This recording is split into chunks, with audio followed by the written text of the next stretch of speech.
Assalamualaikum warahmatullahi wabarakatuh.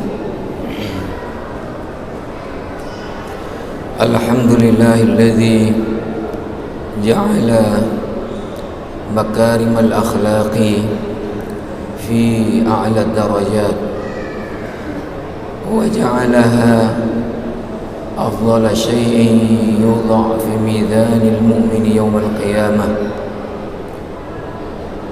أشهد أن لا إله إلا الله وحده لا شريك له وأشهد أن محمدا عبده ورسوله.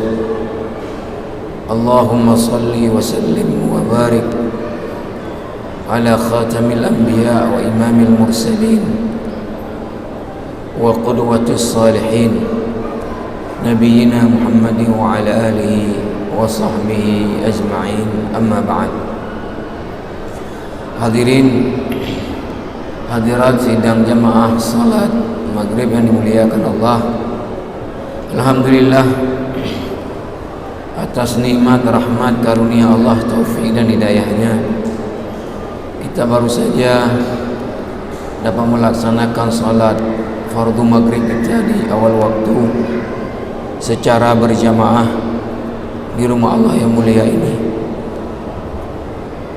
Alhamdulillah, selepas salat kita masih ada waktu, ada kesempatan untuk kita dengarkan nasihat Allah dan Rasulnya. Mudah-mudahan kita menjadi orang-orang yang mendengarkan nasihat Allah dan Rasulnya dan mengamalkannya dalam kehidupan kita sehari-hari. Allahumma ja'alna mimman yastami'una al-qawla fayattabi'una ahsanah. Para pendengar radio Baitur Rahman, RRI dan radio-radio swasta lainnya yang menyiarkan halaqah maghrib secara langsung dari Masjid Raya rahimani wa rahimakumullahu jami'an. Mohon maaf para jemaah yang mulia, saya suaranya sedang ada gangguan, tapi mudah-mudahan tetap bisa saya sampaikan dengan jelas walaupun sedikit terganggu. Kembali kita sambung penjelasan Al-Imam An-Nawawi rahimahullahu ta'ala tentang akhlak, adab seorang guru kepada murid-muridnya, yang kita angkat dari kitab Al-Majmu' Syarhul Muhadzab di jilid yang pertama. Para jemaah yang mulia, yang lalu kita sudah sampai kepada pembahasan bahwa guru tidak boleh berlaku sombong kepada murid-muridnya, tetapi harus merendah diri kepada murid-muridnya. Ketika Islam mengharuskan setiap muslim untuk berlaku tawadhu, rendah diri kepada siapapun, maka tentu lebih besar lagi tuntutan merendah diri seorang guru kepada muridnya. Kita sambung sekarang. Imam An-Nawawi menulis, wa yanbaghi ay yuharridhahum 'ala al-ishtighali fi kulli waqtin wa yutalibuhum fi awqatin bi i'adati mahfuzatihim wa yas'aluhum amma dhakarahu lahum min al-muhimmat. Seorang guru hendaknya selalu memotivasi murid-muridnya untuk selalu menyibukkan diri dengan ilmu, meminta mereka untuk mengulang-ulang pelajaran yang harus mereka hafalkan, menanyakan mereka apa-apa yang pernah diajarkan kepada mereka dari perkara-perkara yang penting. Faman wajadahu hafizan mura'iyan lahu akramahu wa asna alaihi wa asya'a dhalika ma lam yakhaf fasad halihi bi'ajabin wa nahwihi. Apabila guru menemukan ada murid yang menghafal apa yang sudah diperintahkannya, maka hendaknya dia memuliakan, mengapresiasi, memuji murid tersebut, bahkan wa asya'a dzalika, dan itu hendaknya disampaikan kepada yang lain-lain. Beginilah seharusnya seorang murid, dipuji-puji murid itu, tetapi sejauh tidak menyebabkan murid itu kemudian jadi ujub, jadi sombong. Ini jamaah rahimakumullah. Mohon maaf kalau boleh saya sebutkan, praktek seperti ini yang paling kuat dipraktekkan adalah mereka-mereka yang di barat. Artinya orang-orang Eropa itu sangat-sangat mengapresiasi pendapat muridnya, jawaban muridnya, ide-ide orang dalam satu diskusi. Saya pengalaman beberapa kali ikut dalam kegiatan-kegiatan dengan mereka. Kalau ditanya any idea, apa ada pendapat, maka ketika kita beri pendapat, walaupun pendapat kita itu sebetulnya jauh dari hal yang sedang dibincangkan, atau ide kita rendahan, tetapi orang tersebut juga akan tetap kemudian mengatakan very good, excellent, thank you very much. Dan ini sebetulnya adalah budayanya orang Islam. Seperti disebutkan Imam An-Nawawi tadi, kalau ada murid yang menghafal, yang rajin, yang sungguh-sungguh, maka kemudian apa jamaah yang mulia?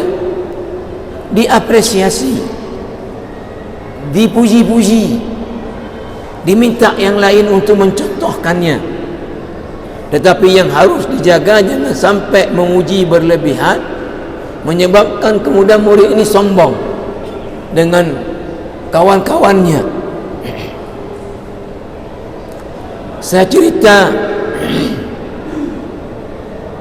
yang sudah saya cerita juga pada pertemuan yang lalu dalam kitab Safahat min Sabril Ulama, kitab yang menjelaskan kesabaran para ulama dalam menuntut ilmu. Diceritakan seorang ulama, Al-Imam Baqi Ibn Makhlad Al-Andalusi, salah seorang ulama yang meriwayatkan hadis, asal negeri Andalusia di Spanyol, mendengar di Baghdad ada ulama besar dalam hadis, Imam Ahmad bin Hanbal, maka beliau jalan kaki dari Andalusia ke Baghdad. Seperti saya ceritakan, walaupun saya tidak tahu persisnya berapa, tapi tidak kurang penerbangan dari Spanyol ke Baghdad secara langsung non-stop itu dari 6 jam atau bisa 7 jam. Berarti jalan kaki kalau kita ibaratkan dari sini sampai ke Nusa Tenggara Timur.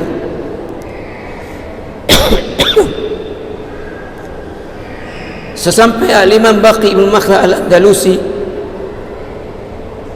ke Baghdad. Beliau terima informasi bahwa Imam Ahmad bin Hanbal sedang kena hukuman dari khalifah, karena khalifah waktu itu dipengaruhi oleh ulama Mu'tazilah, sehingga siapa yang tidak sepaham dengan Mu'tazilah, ulamanya kemudian dihukum, bahkan banyak yang dibunuh. Salah satu perkara yang diuji adalah apakah Quran makhluk atau bukan. Menurut paham ahli sunnah wal jamaah, Quran itu kalam Allah, bukan makhluk.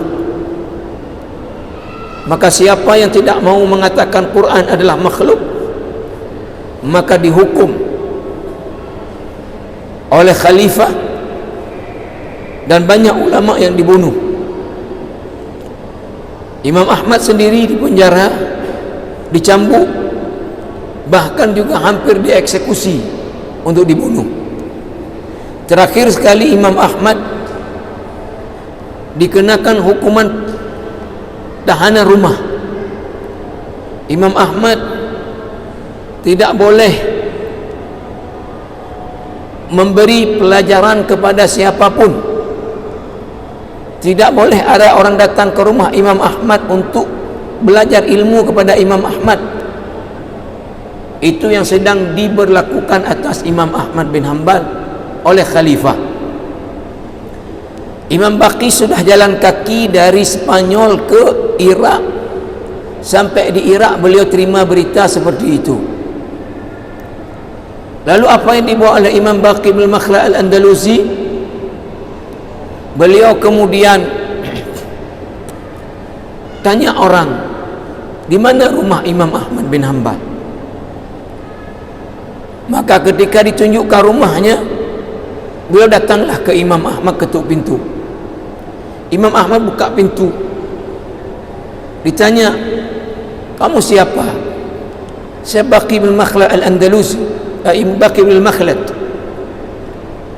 Kamu dari mana? Saya dari paling barat negeri, dari Maroko. Ya, saya menyeberang lautan dari negeri saya ke Maroko. Saya dari Andalusia, saya jalan kaki kemari.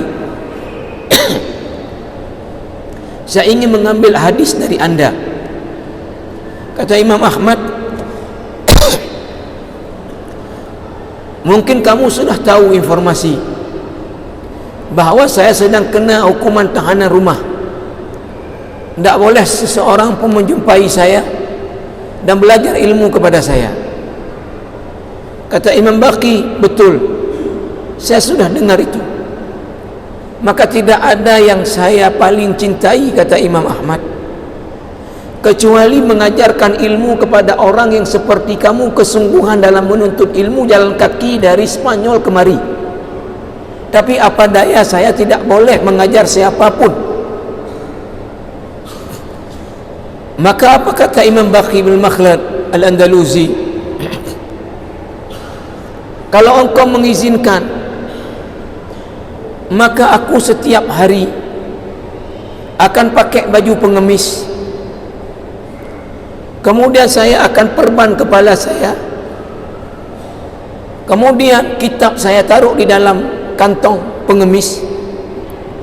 Saya akan menggunakan tongkat seolah-olah saya pengemis. Saya orang baru di sini, tidak ada satupun orang kenal saya. Maka kalau imam izinkan, saya setiap hari akan datang ke rumah imam. Lalu saya katakan,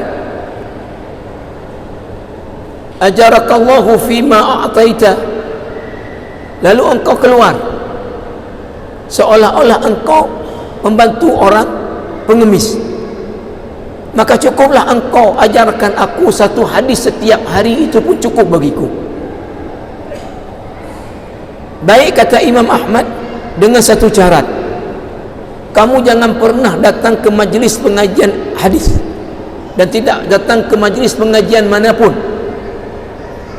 karena akan bocor nanti. Baik, kata Imam Baqi, syarat itu saya setujui. Maka hari-hari Imam Baqi bin Makhlad al-Andalusi pakai baju pengemis, perban kepala, pakai kantong pengemis, di dalamnya taruh buku, taruh pulpen, ketuk pintu Imam Ahmad. Keluarlah Imam Ahmad menyampaikan satu hadis, dua hadis, dan itu dilakukan dalam waktu lama sampai khalifah berganti dengan khalifah dari kalangan Ahlus Sunnah wal Jamaah, tidak pro lagi kepada Mu'tazilah. Lalu Imam Ahmad diizinkan lagi mengajar di masjid, maka kembali Imam Ahmad mengajar di masjid besar di Baghdad. Maka Imam Ahmad di dalam majlis pengajiannya selalu memuji Al-Imam Baqi al-Makhla al-Andalusi di depan murid-murid yang lain. Kata Imam Ahmad, inilah contoh orang yang betul-betul menuntut ilmu, jalan kaki dari Andalusia kemari. Ketika saya tidak boleh bertemu dengan siapapun, dia berusaha menjadi pengemis untuk setiap hari bisa mengambil hadis walau satu dari saya. Ini orang yang menuntut ilmu, contoh kepada orang ini. Selalu diulang-ulang Imam Ahmad dalam majlis pengajiannya kepada yang lain-lain untuk mencontoh kepada Al-Imam Baqi al-Makhlad al-Andalusi ini. Inilah yang disebut Imam An-Nawawi tadi. Selanjutnya jamaah rahimakumullah, wa man wajadahu muqassiran annafahu illa an yakhafa tanfirahu. Kalau ditemukan ada murid yang meremehkan, tidak menghafal, tidak peduli kepada pelajaran yang sudah diajarkan, annafahu, maka hendaknya ini ditegur keras, dengan catatan jangan sampai juga membuat dia kemudian menjauh, tidak mau belajar lagi. Ditegur. Kalau ada murid yang meremehkan, tidak mau menghafal, tidak mau mengerjakan PR, ditegur. Wa yu'iduhu lahu hatta yahfadhahu hifdhan rasikhan. Kalau perlu diulangi lagi untuk dijelaskan agar supaya dia menghafal.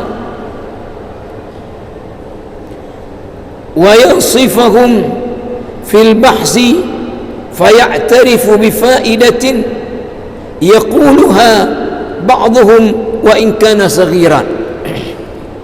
Kemudian berlaku adil di dalam suatu kajian dengan murid-muridnya.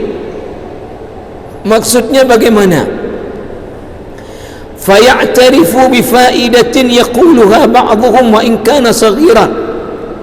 Kalau dalam diskusi dengan murid-muridnya ada pendapat dari muridnya yang ada faedahnya, itu bagus, maka itu harus diakui, walaupun itu dari seorang murid yang masih muda belia, masih dari anak-anak. Itu yang dimaksud dengan tadi berlaku adil di dalam satu kajian atau pembahasan, sehingga kalau ada pendapat yang bagus walaupun dari muridnya yang anak muda belia, tapi apa yang dia sampaikan adalah bagus, harus diakui, diapresiasi, dihargai. Wala yahsudu ahadan minhum likasrati tahsilihi. Kata Imam An-Nawawi, guru tidak boleh dengki kepada muridnya yang pintar, tidak boleh dengki kepada muridnya yang pintar, karena dia banyak sekali ilmunya, sehingga kadang-kadang di dalam kelas guru belum tahu, dia sudah tahu. Guru enggak ada baca, dia sudah baca, sehingga guru merasa bahawa pengetahuan dia lebih sedikit dengan muridnya yang pandai dan rajin membaca ini. Tidak boleh dengki kepada murid yang pandai, yang banyak pengetahuannya.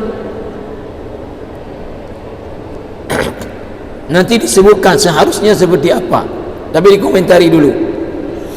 Fal hasadu haraman lil ajanibi wa huna ashaddu. Dengki itu secara mutlak untuk orang lain adalah haram dalam Islam. Nah, di sini ke murid kita sendiri yang sebelumnya sudah dibahas, harus kita anggap anak kandung kita sendiri. Sekarang kelebihan pinterannya, kelebihan ilmunya, bacaannya, kita kemudian iri. Lebih haram lagi ketika kepada siapapun kita dengki haram, maka dengki kepada kelebihan murid lebih haram lagi. Fa innahu bimanzilatil walidi, karena posisi dia adalah seperti ayah untuk anaknya.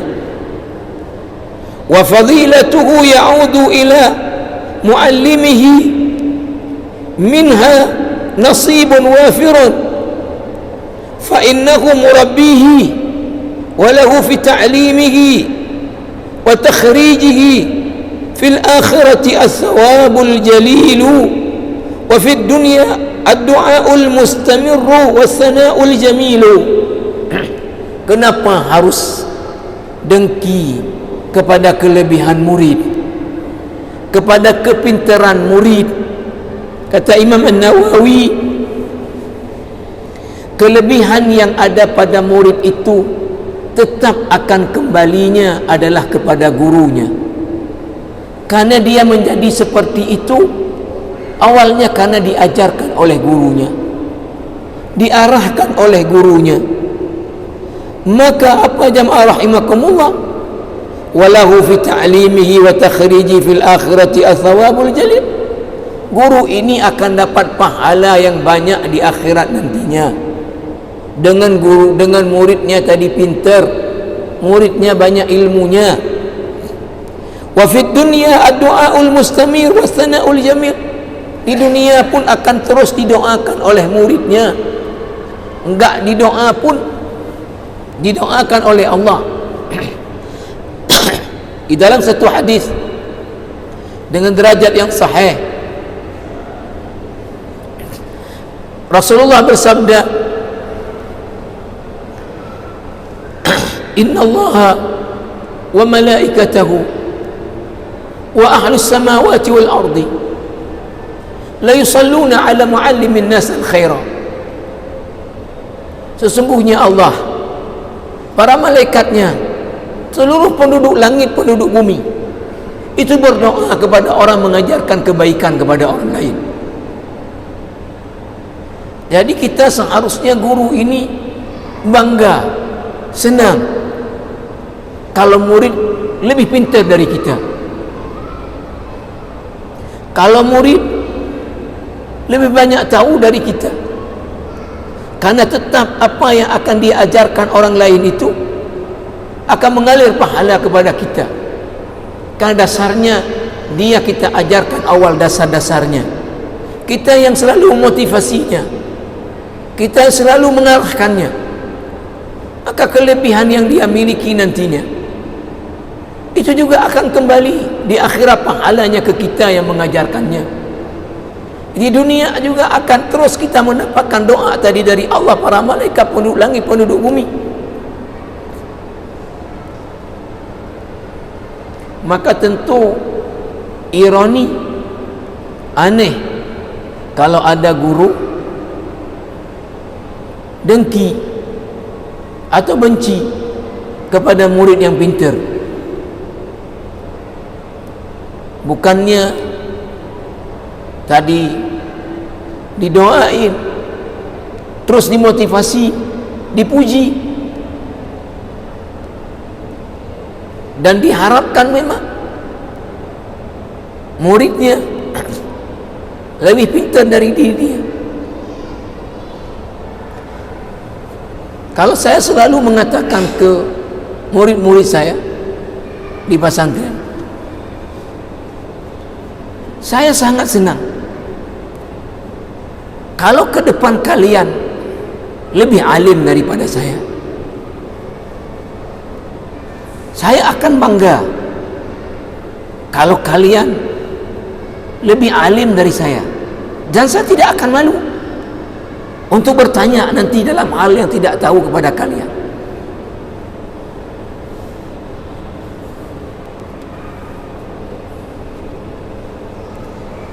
Ini jamaah rahimakumullah.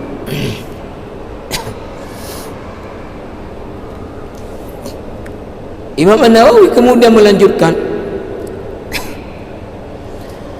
wa yanbaghi an yuqaddima fi ta'limihim idza izdahamu al-asbaq fal-asbaq, la yuqaddimuhu fi akthar min darsin illa biridhal baqi. Ini pola belajar dulu, sistem halaqah. Dibilang di sini, kalau dalam orang menuntut ilmu kepadanya lalu kemudian izdahamu, datangnya ramai, saya yang kagum dan saya tidak sanggup bayangkan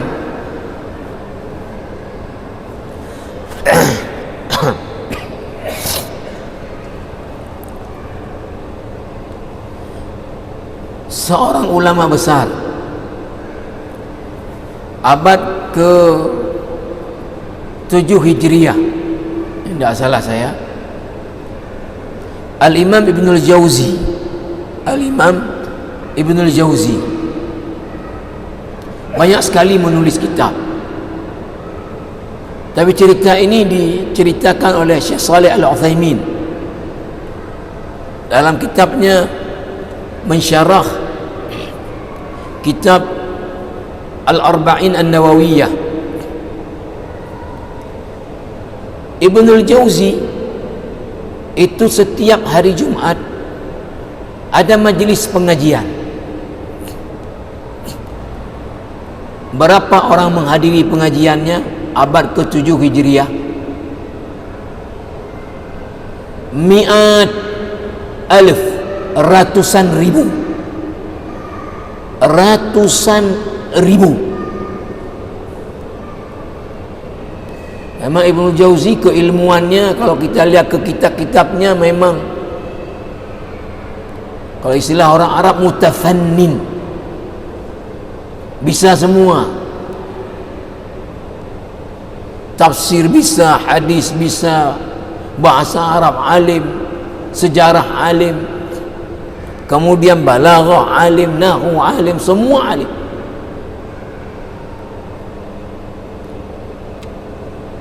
Nah, jamaah rahimakumullah, sekarang ini kalau ada majelis pengajian, ya, mungkin sudah dianggap ramai sekali kalau hadir orang 1000, 2000. Di zaman udah manusia ini 7 miliar. Abad ke-7 Hijriah berapa manusia masih di dunia ini? Tapi Al-Imam Ibnul Jauzi majelis pengajiannya dihadiri ratusan ribu orang. Maka di sini dikatakan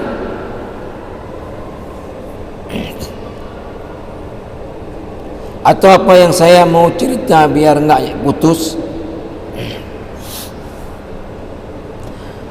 Suatu hari Al-Imam Ibnul Jauzi didatangi oleh seorang budak, karena zaman itu masih berlaku budak. Lalu budak ini sampaikan ke Ibnul Jauzi, "Imam, tolonglah ke depan kasih pengajian tentang keutamaan memerdekakan budak, biar ada orang yang merdekakan saya dari tuan saya. Saya tidak tahan lagi diperlakukan oleh tuan saya, disuruh kerja berat-berat kali, saya tidak sanggup tahan lagi. Tolong Imam kasih pengajianlah tentang keutamaan memerdekakan budak, biar ada orang yang merdekakan saya." Apa kata Ibnu Jauzi? Baik, akan saya sampaikan.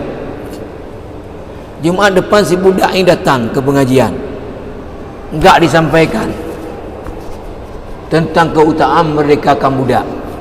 Kecewa si budak ini luar biasa. Kok janji enggak ditepati. Dia datang Jumaat depan lagi, judulnya materi bukan juga memerdekakan budak. Jumaat ketiga dia datang lagi, judulnya bukan juga memerdekakan budak. Akhirnya dia jumpa balik dengan Imam Ibnul Jauzi. Imam, saya budak yang kemarin itu minta imam untuk menyampaikan kajian tentang keutamaan memerdekakan budak. Imam sudah mengiyakan. Udah 3 Jumaat saya datang kok enggak ada judulnya tentang memerdekakan budak. Apa kata Imam Ibnul Jauzi? Saya belum pernah dalam hidup saya memerdekakan budak.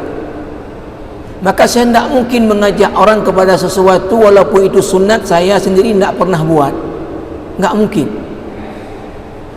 Maka insya Allah setelah ini saya beli dulu budak, saya merdekakan. Jumaat depan saya akan bahas tentang keutamaan memerdekakan budak.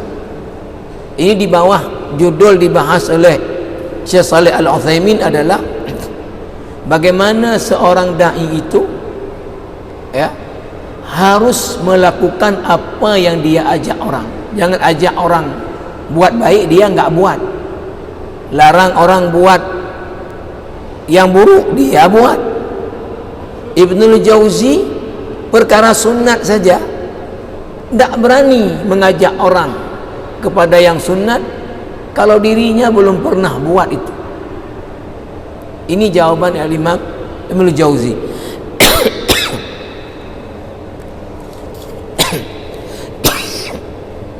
Kembali bahwa kalau tadi kata Imam An-Nawawi majlis pengajiannya dihadiri banyak orang, maka hendaknya diutamakan yang al-asbaq fal asbaq, yang duluan datang itu yang lebih diutamakan, karena berarti tingkat kerinduannya ke ilmu dan semangat ke ilmu lebih tinggi karena duluan datang. Kemudian jamaah rahimakumullah, wa idza dzakara lahum darsan taharra tafhimahum bi aisari turuq. Kalau mengajarkan murid-muridnya satu pelajaran, maka hendaknya dia berusaha untuk memahamkan mereka pelajaran itu dengan metode yang paling gampang, dengan metode yang paling gampang. Wa yadhkuruhu mutarassilan mubayyinan wadihan, dia jelaskan itu sejelas-jelasnya.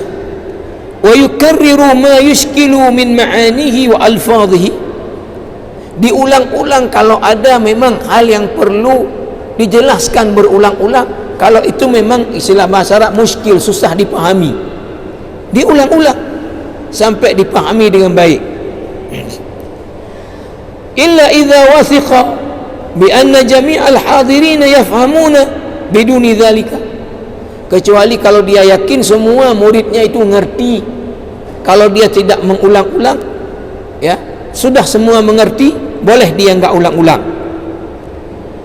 Wa idza lam yasilil bayanu illa bitasrih bi'ibarah yastahi fil 'adati min dhikriha falyazkurha bisarih.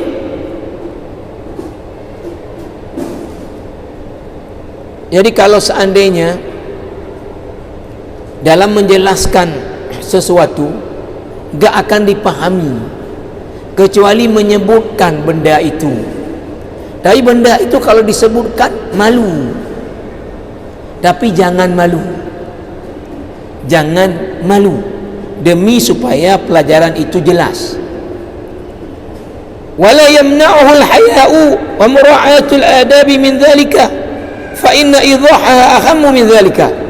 Jangan sampai karena malu dan gak enak akhirnya tidak dijelaskan dengan jelas, karena menjelaskan dengan jelas sehingga dipahami dengan benar lebih penting daripada gak enak tadi menyebutkan sesuatu mungkin yang agak ini ya terutama misalnya di fikih tentang bab perempuan, haid dan sebagainya misalnya, ya, atau apa itu zina, ketika definisi zina apa, itu kan menyebutkan agak ini. Tapi kalau perlu memang untuk jelas, maka itu ya harus dijelaskan. Ini jamaah rahimakumullah. Selanjutnya, wa innama tustahabbul kinayatu fi mithli hadha idza alima biha al-maqsud ilman jaliyan. Tapi kalau seandainya bisa pakai kinayah lebih bagus, kalau tetap dengan itu bisa tercapai maksud, tidak usah vulgar. Kalau ada jalan lain, tempuh jalan lain. Wa ala hadha at-tafsil yuhmalu ma warada fil ahadits min at-tasrih fi waqtin wal kinayatu fi waqtin wa yu'akhkharu ma yanbaghi ta'khiru wa yuqaddamu ma yanbaghi taqdimuhu wa yaqifu fi mawdhi' al-waqf wa yasil fi mawdhi' al-waqf. Maka dalam hal kasus seperti tadi di atas, ya, ada kalanya baiknya digunakan kalimat yang tegas, ada kalanya baik digunakan kinayah, ada kalanya mungkin yang penting didahulukan, yang tidak penting diakhirkan. Kapan perlu berhenti, kapan perlu kemudian menyambung, itu tentu disesuaikan dengan keadaan oleh guru tersebut. Karena waktu kita sekarang jamaah rahimakumullah, insyaallah kita sambung pada kesempatan yang akan datang. Mudah-mudahan sekali lagi ini selesai tentang